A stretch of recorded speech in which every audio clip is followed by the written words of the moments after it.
নমস্কার বন্ধুরা, জানা কিচেনে স্বাগতম। আজকে একটা নতুন রেসিপি নিয়ে চলে এলাম, টক ফলের চাটনি।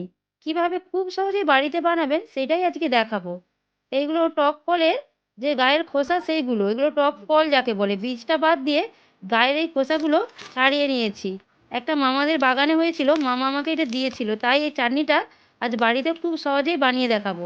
ধুয়ে পরিষ্কার করে তুলে নিলাম জল থেকে। এবার এটা কড়া বসিয়ে দিলাম।